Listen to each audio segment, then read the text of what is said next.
our top story now. Canada Revenue Agency shutting down its electronic access today because of the virus, the Heartbleed Bug. This is a big issue regarding your online security. Gadget guy Mike Yawney here giving us some more insight on this.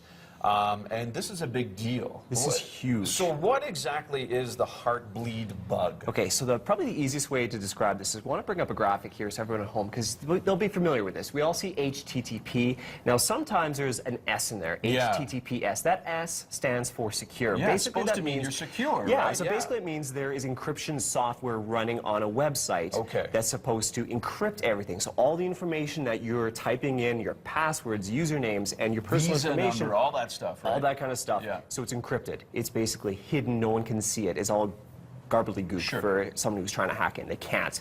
What's happened is there's been a bug it's called OpenSSL. Oh, That's the encryption software. This bug has been there for 2 years, but security researchers just figured out it's been there.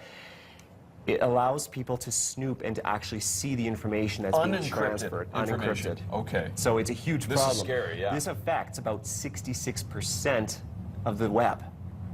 Wow, that's how big two-thirds this is. of it. Exactly. So it's huge. So we're talking about usernames, passwords, credit card information, all that kind of stuff is vulnerable right now. Yeah, okay.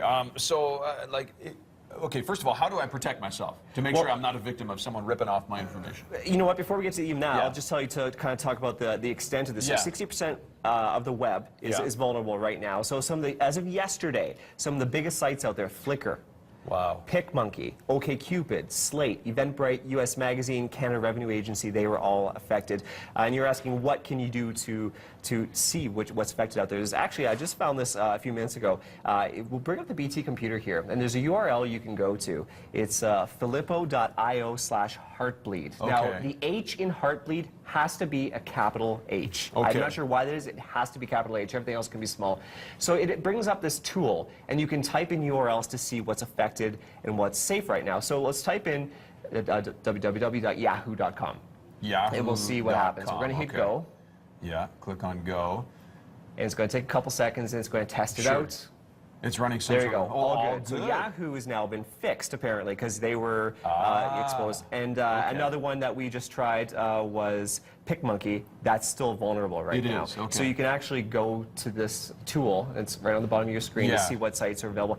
The thing is... it says it right on there, capital letters. Is vulnerable. Here's the problem. Other than this, there's not much you can do. If you go and change your username and password right now, it's not going to help, because if the website you're going to is still vulnerable, it's still visible. You need to wait to find out from these big websites, have they fixed the vulnerability. Once they've done that, then go and change your username and password. All the big sites are going to make announcements, you know they are.